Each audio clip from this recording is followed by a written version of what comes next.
mansidão, que é a expressão do amor. Como você expressa o amor? Sendo manso. Mansidão é o uso correto do poder e autoridade. Em regra geral, quem tem algum tipo de autoridade, exerce algum tipo de autoridade ou poder, é exaltado. Mas a mansidão é o uso correto disso. É o poder sob controle. E isso é algo que deve ser exercido muito dentro de casa, no trabalho com os colegas. Todos nós temos intrigas, não tem jeito. Nem sempre a vida é sempre assim. A humildade ou a mansidão é sinônimo de humildade, porém não é o mesmo que fraqueza. Jesus era humilde e manso de coração. Moisés era muito manso, mas eles não podem ser acusados de serem fracos. Muito pelo contrário. A mansidão não se impõe nem age indevidamente. Quem é manso exerce a autoridade com equilíbrio, com prudência, com moderação, com tranquilidade. Não precisa você dizer, você sabe quem eu sou, você sabe com quem está falando. Eu recebi um áudio de uma missionária, uma esposa de pastor, que muito me edificou. E aí a gente pensa que as pessoas não estão observando. Depois da jubilação já houveram 3 reuniões. Eu não fui nas 2 primeiras, mas fui agora na terceira, que foi a última. E ela pensava que eu ia chegar, ia sentar na cadeira destinada a mim sempre que eu sentava. Eu sentei ao lado do presidente. Ditando as regras. Não, eu não sou mais o pastor presidente. Vou dar sugestões em momento oportuno, mas não vou demonstrar a autoridade de pai. Porque a mansidão não se impõe, nem age devidamente. Quem é manso exerce autoridade com equilíbrio, com prudência, com moderação, com tranquilidade. Ser manso é ser calmo e pacífico, mesmo na agitação. É fácil? Não. Só pelo Espírito Santo. É ter a capacidade de exercer influência tranquilizadoras no meio de pessoas irritadas. É ter a capacidade de exercer influência em qualquer meio, sem se impor. É ter tato e cortesia com as pessoas. Mansidão é a virtude de oferecer a gentileza em retribuição ao ódio, à ofensa, à hostilidade. É a força tornada gentil, só mesmo pelo Espírito Santo. O cristão verdadeiramente manso não reage diante das provocações, paga o mal com o bem, age sempre em concordância com a liderança, sem murmuração, sem rebeldia, sem resistência. Todos nós temos boas ideias e, à medida do possível, é bom que você as transmita para quem de direito poder exercer a sua sugestão. Mas se ela não for acatada, não é problema seu. Você cumpriu a sua parte. E as pessoas que ouvem sem dizer, eu estou agindo assim porque fulano me sugeriu. A vida é uma aprendizagem constante.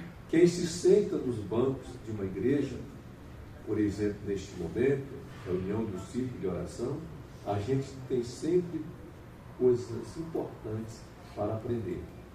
Qualquer pessoa que tiver a palavra tem algo a dizer. E quando ela tem a oportunidade de dizer, mesmo que seja o seu testemunho pessoal, ela está... Então, a mansidão é a expressão do amor. Ela é como um ornamento incorruptível mais valioso do que ouro. O manso parece com Jesus, que é manso e humilde de coração. Só mesmo o Espírito Santo para produzir a mansidão na vida de uma pessoa. O cristão murmurador é amargurado e está muito longe de praticar essa sublime virtude. O seu coração está envenenado mortiferamente, pronto para revidar com fúria e ameaças qualquer ofensa que sofrer. O amargurado é bravo, é valentão, é brigão. É totalmente diferente de Jesus. Agora eu vou para o último ponto. Autocontrole. É o domínio do amor. Essa é a partícula mais difícil do fruto do Espírito.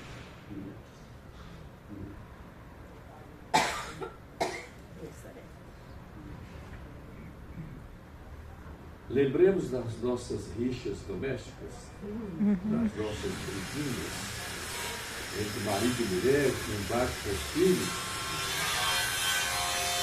Todas as vezes que a gente exagera, a gente termina excedendo acima do necessário. Quando você se autodomina, você controla o ambiente. A Bíblia diz que Deus nos chamou por cabeça e não por causa.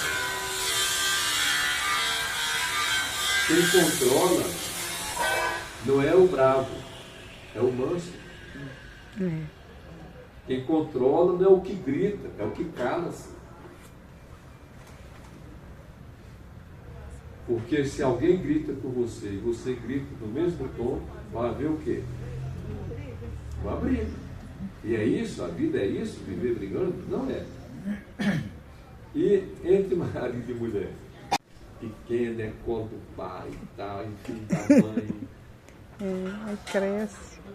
Chegou os 12 anos. Quer saber mais de pai e mãe, não. Quer saber dos colegas, dos amigos. A gente tem que entender isso. É fase. E se você for bravo, incompreensível, vai jogar aquele filho ou aquela filha fora. Para que o cristão pratique o fruto do Espírito, é necessário a poderosa operação do Espírito Santo em sua vida. É preciso que viva no Espírito e não satisfaça os desejos da carne, conforme o mesmo capítulo de Gálatas 5, o versículo 16. Parece que essa última partícula do fruto do Espírito é a mais difícil do cristão praticar. Ela se refere em controlar ou dominar seus próprios desejos. É o domínio da fera chamada eu.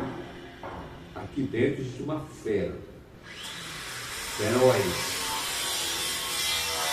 Que quer colocar suas garras de fora, mostrar seus dentes, com a sua língua afiada para ferir pessoas, para não levar desaforo para casa. É a luta contra o pecado em que 3 grandes gigantes que combatem contra a fé, o cristão terá que dominar, derrotar. Satanás, o mundo e a si mesmo. Esses três gigantes estão constantes aí. Satanás tentando, o mundo é o palco mais favorável para você cometer seus pecados e dominar o seu desejo, o seu querer, a sua vontade. É uma guerra ferrenha e constante. Se vacilar, perde.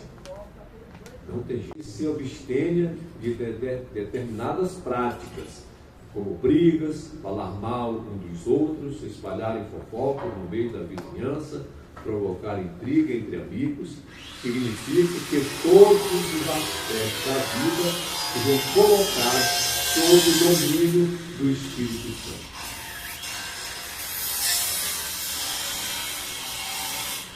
Eu sou pastor há muitos anos. Já enfrentei muitos problemas. Já presidi convenções.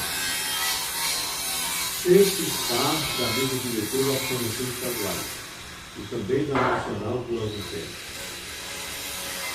Tive a oportunidade de auxiliar o presidente nacional diretamente, na qualidade de secretário executivo e de tesoureiro. Agora, eu tenho que saber qual é o meu papel.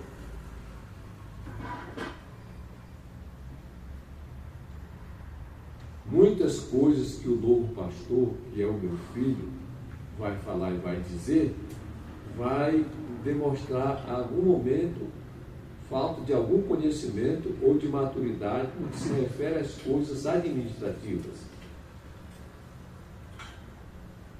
Eu não vou ficar, então, todas as vezes que perceber isso, chamar a atenção dele. Não. Ele vai aprender. Todas as vezes que a gente comete um erro que a gente sabe como é certo, então, errei essa.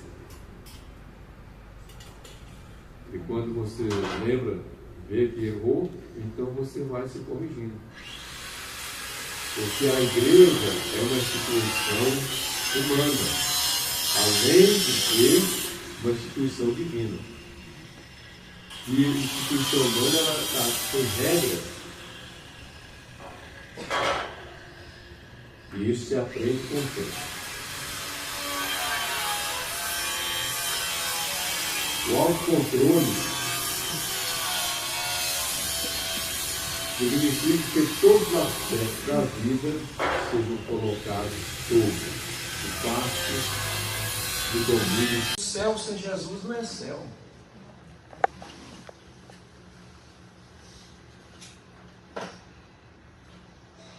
Quer dizer que um vencedor seja íntegro e disciplinado. Quem desenvolve a disciplina é verdadeiro naquilo que faz e diz, naquilo que diz e faz. Uma coisa é você dizer nas suas palavras, outra coisa é você fazer. Então, você tem que ser verdadeiro naquilo que diz e faz. O autocontrole é uma característica que todos devem ter, mas para o líder é uma atitude essencial. Líder que não tem autocontrole, fracasso é certeza, é sério. Um líder que não é capaz de se dominar perde muito em eficiência, bem como o respeito dos seus liderados. Mas, se o tiver, será visto por todos como alguém com determinação e força para ocupar a posição. Quantas coisas que a gente aprende no dia a dia. É como no casamento. O casamento é um pulo no escuro, é uma aventura que você não sabe o que vai dar lá na frente. Por isso que casamento é aperfeiçoamento de vidas. E como é que vem esse aperfeiçoamento? No conflito. Surgiu um conflito, então olha a oportunidade que os cônjuges estão tendo para poder resolver o conflito. Quando isto não é possível, o líder tem que ser uma pessoa que inspire confiança por meio de seu equilíbrio. O equilibrado controla com serenidade e firmeza os conflitos. A função de comando é ser cabeça e não cauda. Cabeça domina a cauda. A cabeça domina e a cauda é dominada. Então Satanás, com as suas intrigas, quer criar um ambiente hostil na nossa casa. Um cônjuge competindo com o outro. Quer colocar um ambiente hostil até dentro da igreja. O irmão não se dá bem com o outro, a irmã não se dá bem com a outra e tal. E por quê? Qual o motivo que não se dá bem? Não vou com a cara dela. Então a cara dela é feia?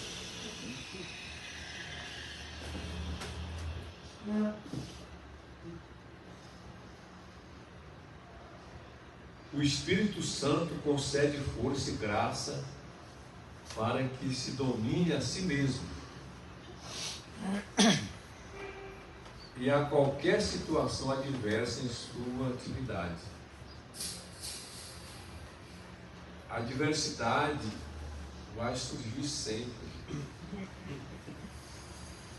Não são poucas as complicações e delicadas situações que surgem na vida de um líder, que requerem muita prudência e equilíbrio na maneira de encaminhar as soluções, principalmente quando envolve a própria pessoa do líder.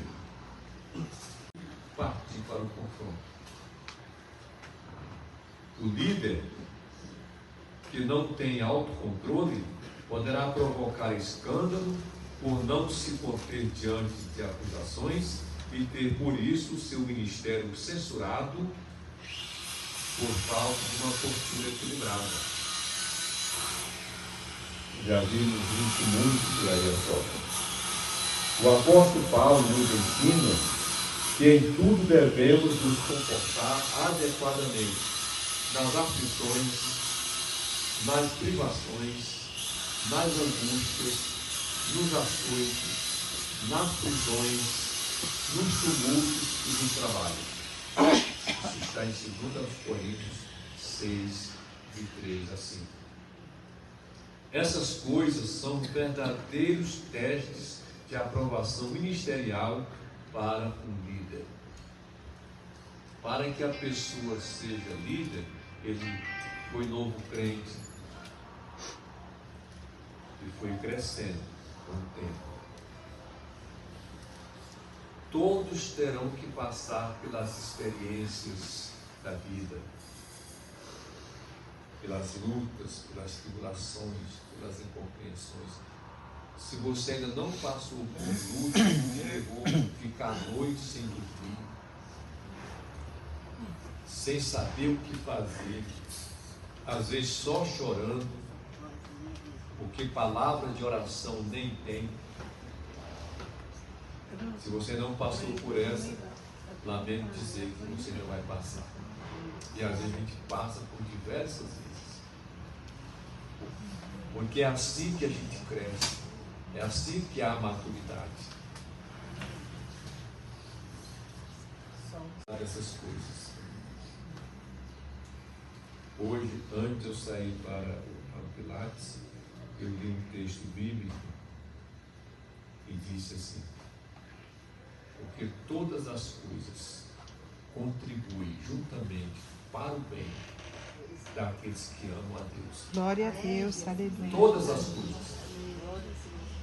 Nunca pense que um aparente fracasso na sua vida é uma derrota. Não é.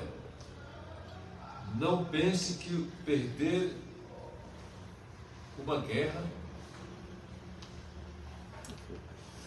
é o fracasso no final. Você perde uma batalha, mas não perde a guerra. É assim. Isso. Napoleão Bonaparte, um dos maiores conquistadores, ganhou muitas batalhas, muitas, mas um dia ele foi vencido.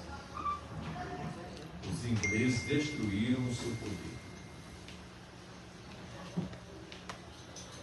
Ele era bom para guerrear no campo, montava a cavalo, mas quando ele foi enfrentar os mares, os ingleses eram mestres nisso aí. A prática,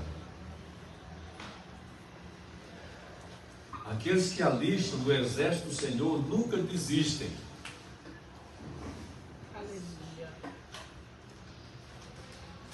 Não, só se não aceitar o desafio, só se recuar, só se abandonar a cruz e voltar para trás. Muitos já abandonaram. Vão deixando para trás, prosseguem para o alto dos céus, de onde aguardamos o Salvador, o nosso Senhor Jesus Cristo, o qual transformará os nossos corpos de humilhação para ser igual ao corpo de sua glória, segundo a eficácia do poder que ele tem, até de subordinar a si todas as coisas. A gente vê tanta injustiça na terra. Aqui no Brasil, as autoridades estão cometendo injustiças assim vergonhosas. E a gente não pode fazer nada. Mas Paulo nos exorta que firmemos cada vez mais o compromisso que abraçamos, que é o de manter a unidade da igreja.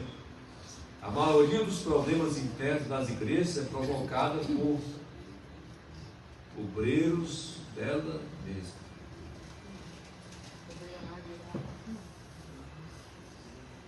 Deixam-se levar por pequenas questões terrenas e fazem delas motivo de discórdia, de perseguição e de infâmia. Só o autocontrole poderá suportá-los. Uma coisa é certa: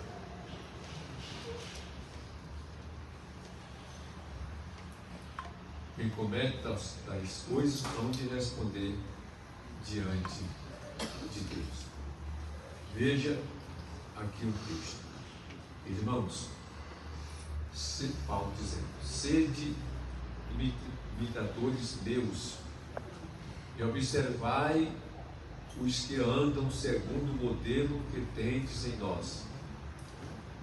Pois muitos andam entre nós, dos quais repetidas vezes eu vos dizia, e agora vos digo até chorando, que são inimigos da cruz de Cristo. O destino deles é a perdição. O Deus deles é o ventre. E a glória deles está na sua infâmia, visto que só se preocupam com as coisas terrenas. Não tem autocontrole, que é o domínio do amor. Vamos ficar de pé, irmãos. Deixa eu concluir aqui essa mensagem do fruto do Espírito. O fruto do Espírito é como se fosse uma laranja que tem vários gomos. É uma laranja só que tem vários gomos. O fruto do Espírito é um só, que tem 9 componentes. Ou, como eu disse no início, pode ser uma coisa só, o amor. O fruto do Espírito é amor. E as demais, alegria, paz, longanimidade, bondade, benignidade, fidelidade, mansidão, domínio próprio, são componentes, complementos. A forma de você demonstrar como é o amor. O cristão, seja ele líder ou não, deve estar sempre comprometido com o bom testemunho. A vida do crente tem que ser uma carta aberta. As pessoas olham para olham mais para o comprometimento ou comportamento do crente do que para o próprio Cristo, o Salvador. As pessoas do mundo não olham para Jesus, olham para você que é crente. A nossa vida muito mais lida do que a Bíblia. Alguém chama a vida do crente o quinto evangelho. Que o descrente só lê isso. Os ensinos bíblicos têm menos influência na vida dos fracos do que o comportamento e as atitudes dos crentes. Mesmo com a Bíblia na mão.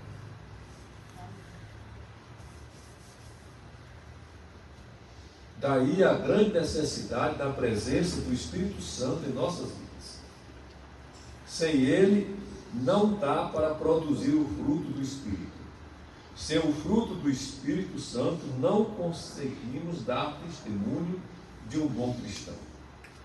Busquemos, pois, mais e mais a presença do Espírito Santo. Ele é único, ele é o único que nos capacitará a vivermos a vida digna de um seguidor de Jesus Cristo.